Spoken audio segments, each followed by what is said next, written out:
Hey, this is Waylon from Swiftwood Bows. Welcome to part 9.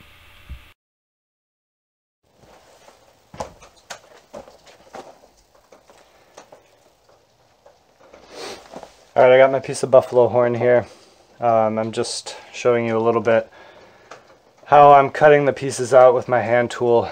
I'm cutting down through the middle here, and then I'm going to turn it around and finish cutting through here, and then I'll have the two pieces. So I'll show you what I end up with in a few minutes. I just kind of wanted to show you what it looked like. If you want to cut these out with hand tools, obviously if you had a power tool that could work just as well.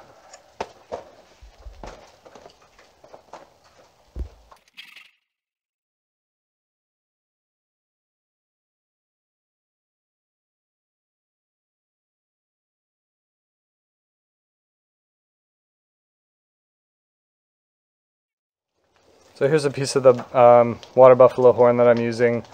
It's not too hard to find. You can get it online on eBay and stuff like that, being sold as knife handle blanks and pen blanks and stuff like that.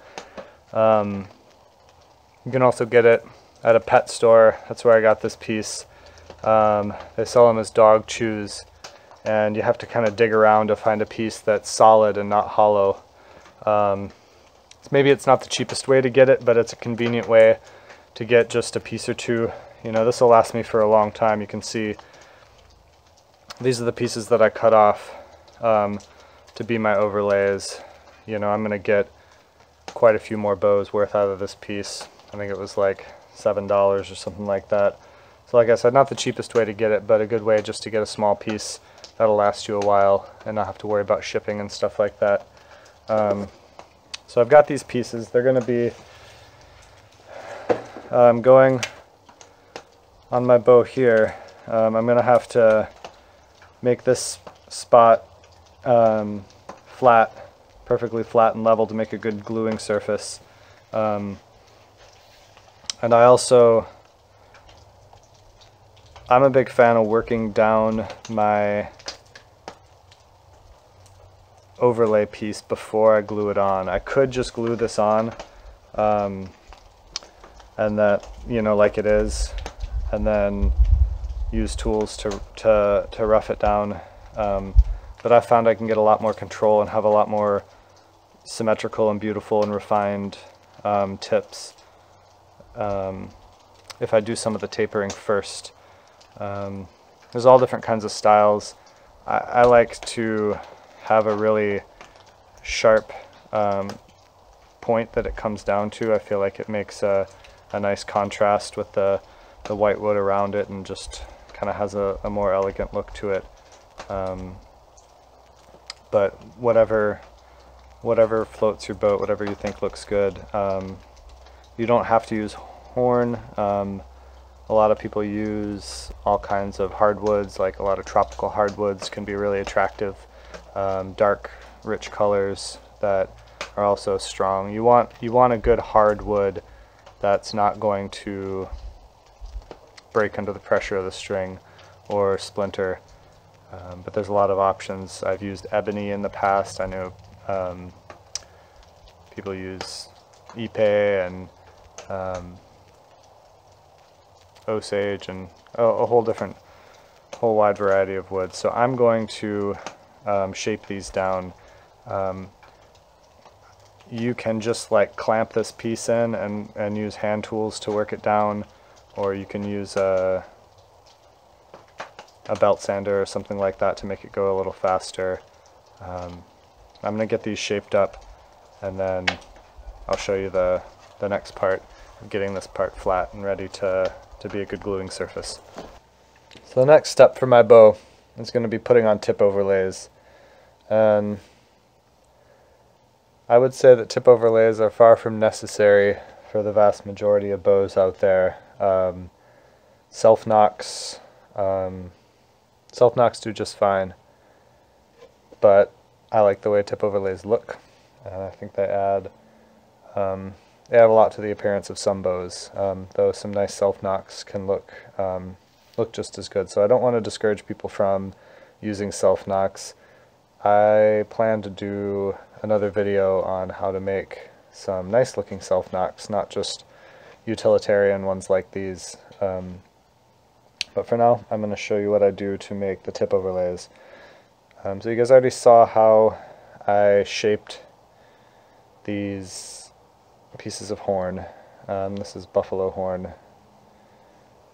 And so the next step is going to be mating this flat surface of the buffalo horn with a flat surface here on the tip of the bow. So I need to make a flat surface on here.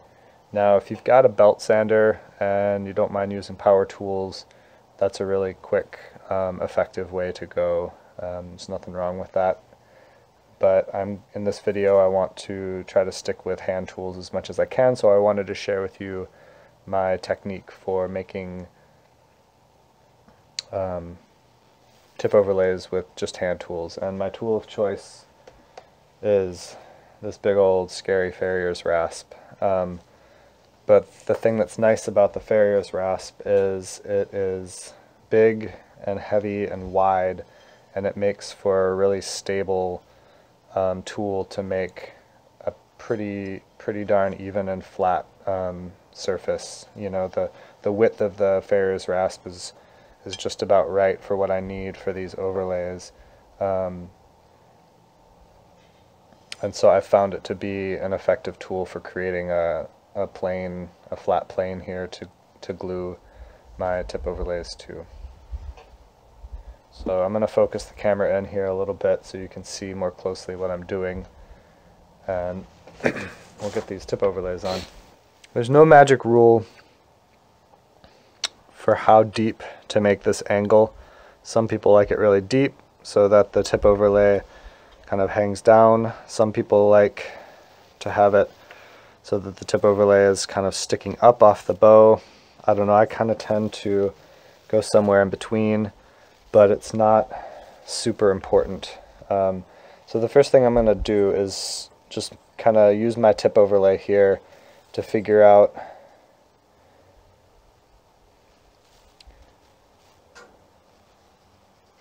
how far I need to bring the flat plane down to. So I've got this mark here, and you know, you can use a ruler to be fairly calculated about the line, you know, to make your angle here. And I used to do that a lot, but honestly I found that it wasn't super necessary. These days I just kind of take my rasp and I just start working it down until my overlay fits like I want it to. And I kind of realized that it's not necessarily rocket science. So you can make a line here to follow if you want. But I've found that eyeballing it works just fine. So the most important thing when you're doing this with a hand tool is that you're not rocking the tool back and forth as you're rasping, that you're really focusing on making smooth, flat, even passes, because our goal is to obviously make a flat surface, not a rounded surface.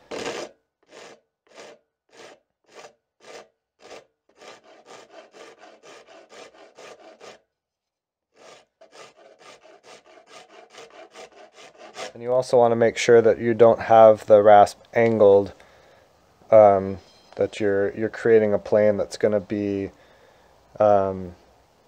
that's going to match the angle of the back and not be tipped off to one side.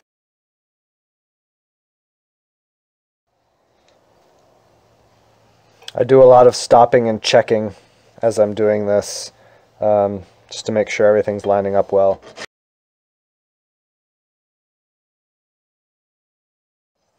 And as you're going along, you can take your piece and just kind of see where you're at, how things are looking. You know, you want a really nice mated surface, so you've got a good glue line.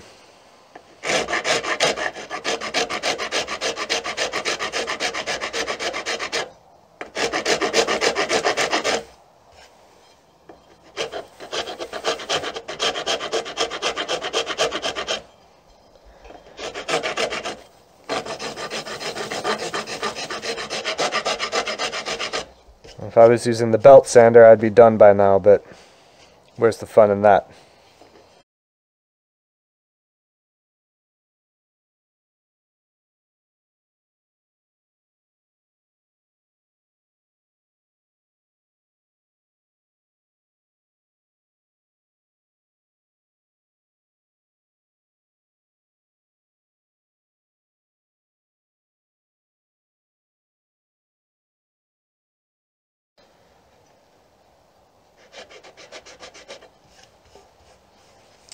You can also use a scraper as an indicator to see if it's flat. You can just look for a gap of light both ways. So right now I still have a little bit of a crown in the middle of mine, and it's still a little high here comparatively, so there's a gap in between, so I've got some more work to do out here.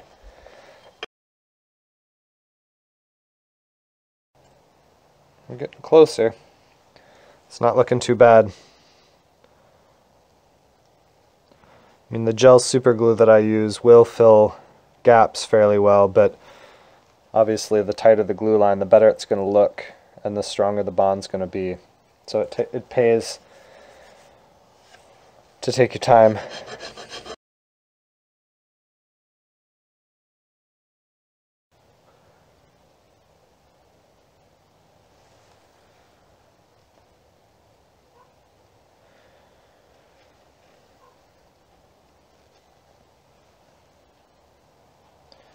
That's really pretty good.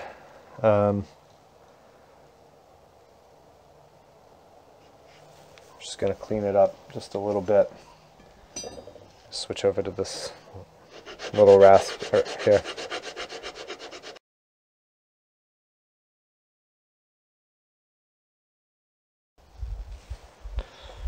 Alright, that looks really good. I'm going to go grab my glue.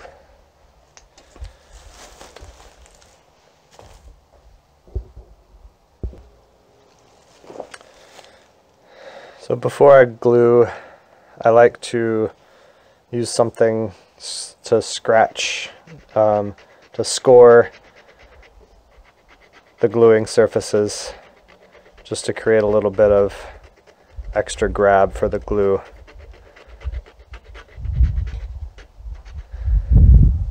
Just kind of do a little crosshatch pattern. It doesn't have to be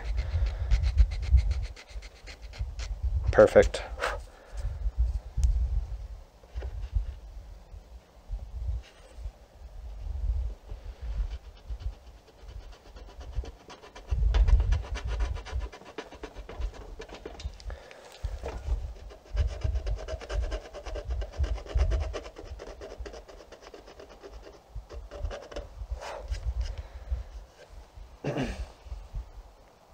So for tip overlays, I recommend a good quality gel super glue.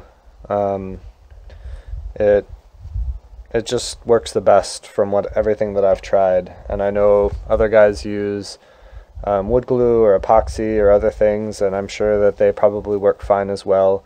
But from all the bowyers that I've talked to, and from my own experience, I've just really found that the gel super glue works the best.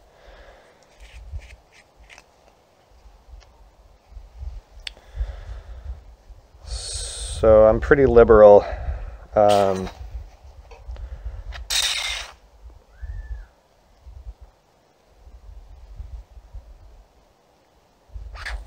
don't mind dealing with a little bit squeezing out the sides, but I don't want to starve it of glue.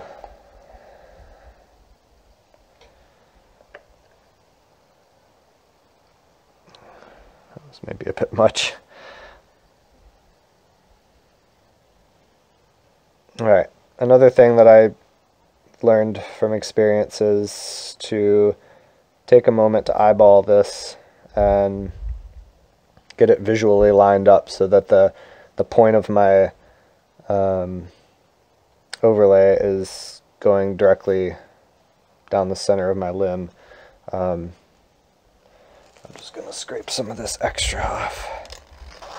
Okay, and then I just use a little spring clamp, and when you're clamping you gotta stay paying attention to the alignment of your overlay, because it's easy to mess it up when you put the clamp on there.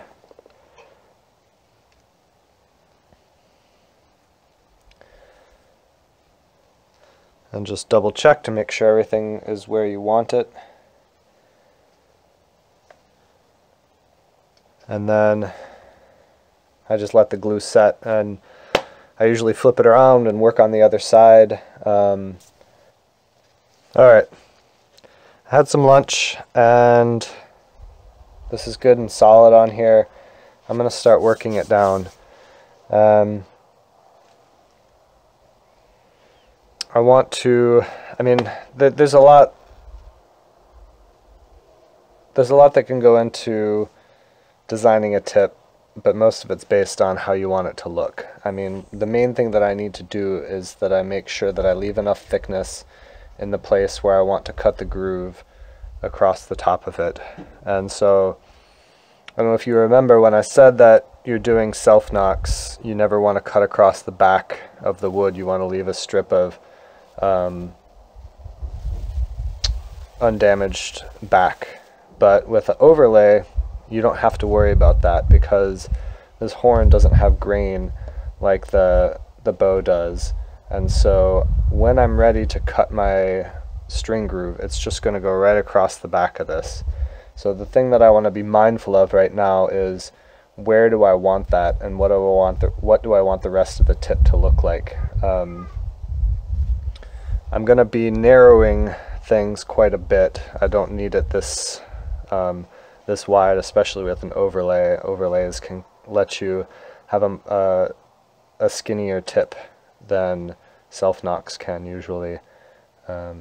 So I kind of like when I'm shaping the handle, I don't do everything all at once in one spot. I kind of slowly work down the proportions as I'm going along.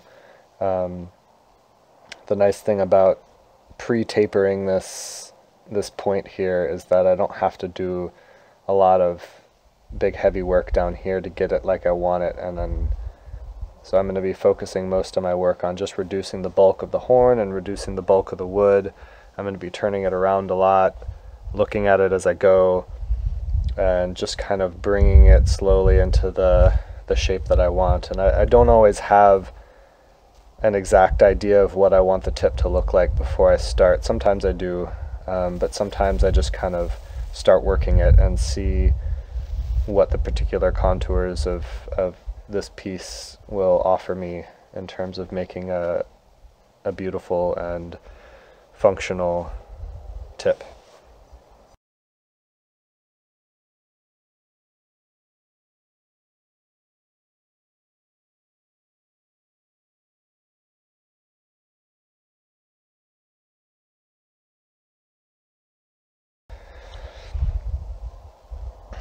So another thing that I should point out is that I make my top tip different than my bottom tip. The top tip isn't going to be coming in contact with the ground nearly as often as the bottom tip, and so I make the top tip more elongated and elegant looking. I have it come to a long tip usually, just because it looks pretty. And with the bottom tip, you'll see that I'm going to make it a lot more simple and rounded, without the horn's not going to be sticking out much past the wood, because I don't want so if the horn is sticking out past the wood too much on the bottom, if that horn gets hit too hard on accident on the ground, it can pop off the tip, and so I'm going to make it a lot more rounded. But this is the top tip, so I'm working on making it long and pointy.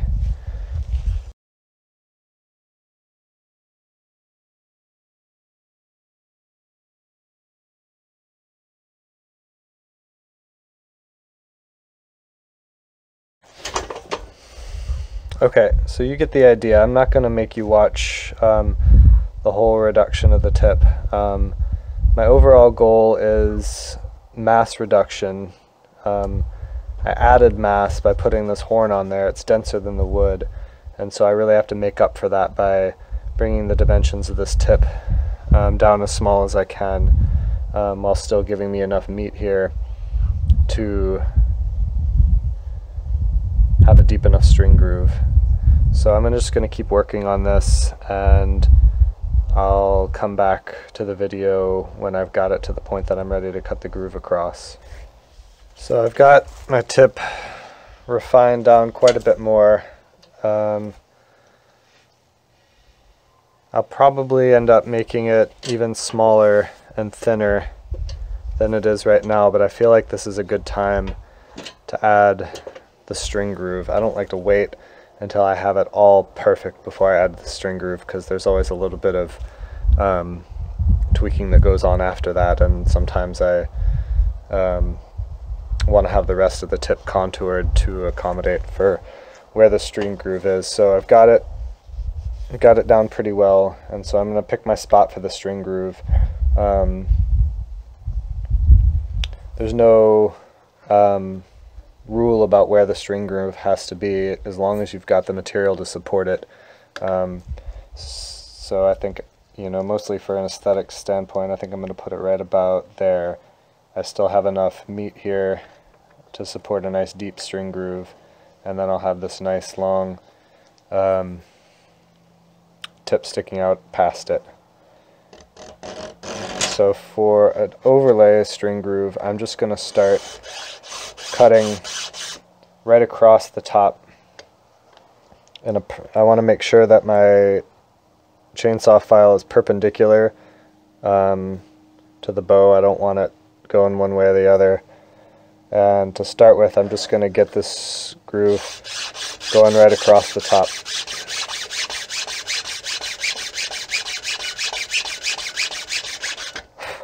And once it gets going, on this side I'm going to angle it down this way towards the handle, and on this side I'm going to angle it down this way towards the handle.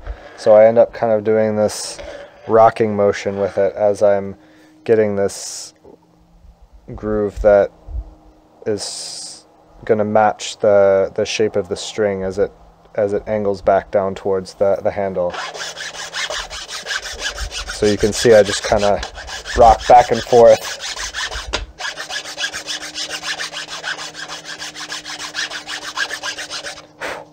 I want to stop and look at it, make sure the angles are all right.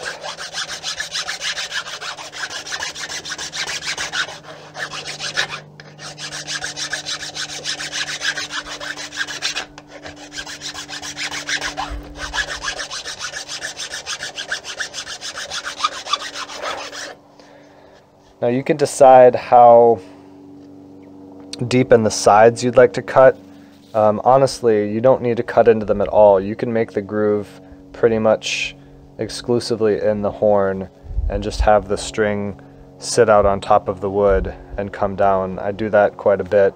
There's nothing wrong with it, because really, you know, you put a groove at a certain angle, and you know, so maybe that angle is matching the string when it's braced, but when you're drawing the bow, the angle is going to be going out this way, so it never totally stays in whatever groove you cut while the bow's working.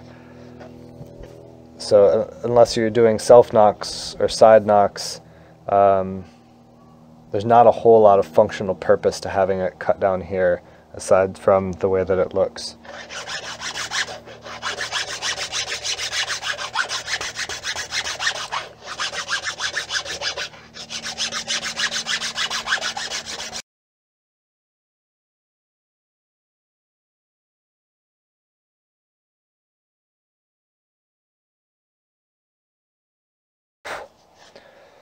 Don't get carried away and cut down through all of your horn, but you do want it, I guess it depends. I like to have my string grooves pretty deep. I like to have my string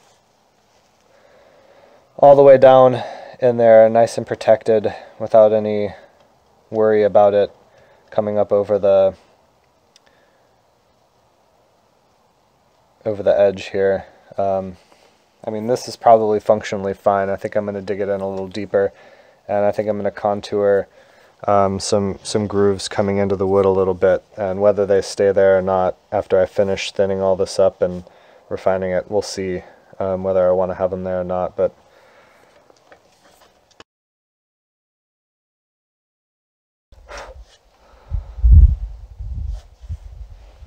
let me grab my string here. You can see what it looks like with the string in there. So I just want to show you with the string here how it fits down into the groove. It's nice and deep. The string's well protected on the top. And like I said, you can have the string just resting on the side of the bow here, or you can cut in grooves on the side if you'd like. I'm going to just work on playing around with the shape, and I still feel like things are a little bit too bulky out here. I don't need all this mass. I'm going to keep working on trimming things down, making it slimmer and smaller, and then I'm going to work the other side down as well, and I'll show you my finished product when I've got them all refined like I like them. Well, I've got my tips pretty much refined the way that I want them. I could make them smaller and they would be perfectly strong and just fine. I think I'm going to leave these with just a little bit of substance to them so that they're not too fragile. I think I like the way that they look. I might bring them in a little bit narrower before all is said and done, but I think this is how I'm gonna keep them. My next step is to round off all of the edges to be just like I want them. Some places it's a little sharper of a corner than others, so I'm just going to get all the edges consistently round, and then I'm going to do the sanding.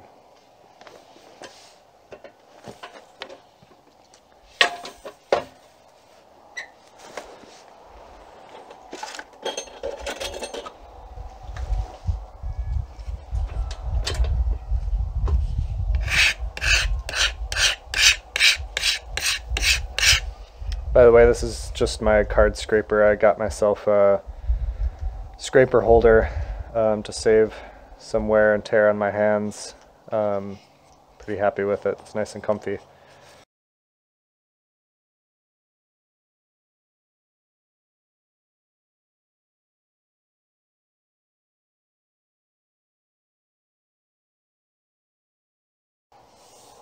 And I've got all the edges rounded off like I want. Now I'm ready to sand. I'm not going to make you watch me sand the whole bow. I just want to talk about a few things that I think about while I'm sanding and the sandpaper that I use. So before I start sanding, I really don't want very many tool marks on my bow at all. I'm pretty conscious as I'm working up to this point of not leaving any significant tool marks. I don't think there's any rasp marks left on my bow at all. Pretty much all there are just a few little nicks from the scraper. The scraper does a pretty good job of leaving the bow clean and ready to sand. So I like to get it to a point where I feel confident starting with some 150 grit sandpaper. If you need to use something coarser than that, you're in for a lot of sanding, because if you use 100 grit, then you've got to really work over all that area that you did using the 100 grit with 120 and then 150. Otherwise, you're going to be leaving scratches from the coarser sandpaper all over your bow. So the finer grit that you can start with confidently, that's going to get rid of any of the tool marks that you've got, the better. I personally hate sanding. It's the least favorite part of the process for me, but it's really important for a good finish, so I suck it up and do it anyway. So I'm going to start with 150 grit, and then I'm going to go down to 240 grit, and then I'm going to finish with 320 grit. You can certainly go finer than that. I haven't found a lot of need for going finer than that. By the time I put the True Oil on, I can't tell the difference between 300 grit or 320 and 600 grit under the finish, so that's good enough for me, and I'm pretty pleased with the finish that I come out with. Another note is that yew dust is not really good for you. Yew is toxic. I'm going to put on a dust mask while I'm sanding. It helps to be outside where there's a cross breeze, but it's not a bad idea to have a dust mask on while you're sanding yew. Oh, the strap on my dust mask broke, so I'm going to be using this bandana. It'll be good enough out here in the breeze. Just one more note. It pays to be thorough and careful with your sanding. It's really easy to get in a hurry, especially for me, because I don't like doing it. But if you get in a hurry, you're just going to end up having to do more sanding if you care about the way the finish looks. And I guess it's an important note to say that this is all cosmetic at this stage. This bow is fully functional. There's no reason that I couldn't finish it like it is if I didn't care about how it looked, but for me it's important to have a nice, smooth, beautiful finish, so I'm going to give it one.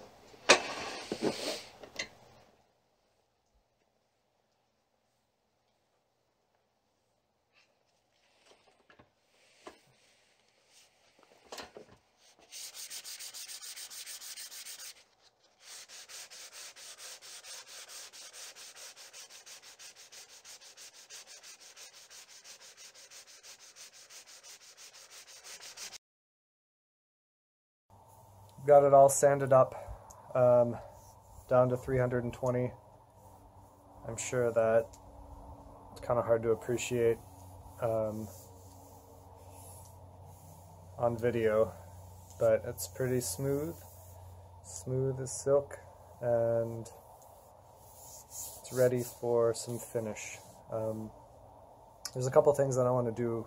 First I want to shoot it in some more, and I'll bring the camera out there and let you see how it's shooting now that I've got everything refined.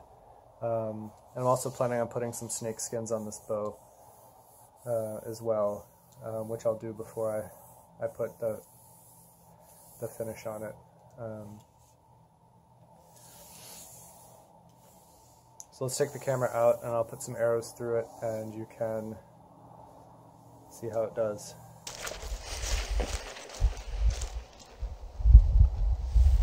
Alright, I'm going to give this guy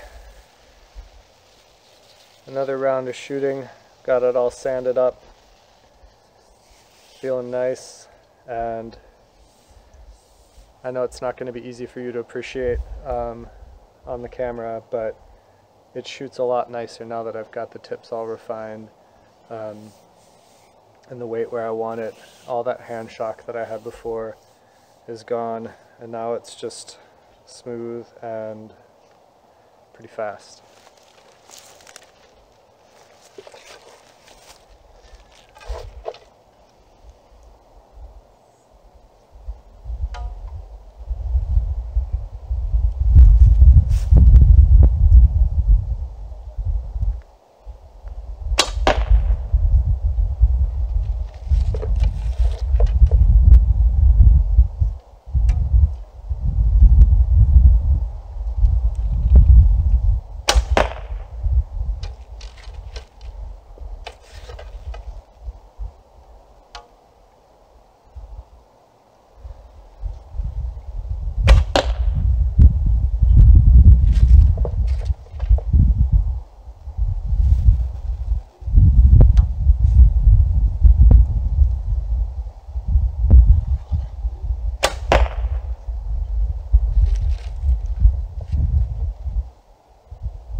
I'll draw the bow looking this way just so you can get a better look at the tiller.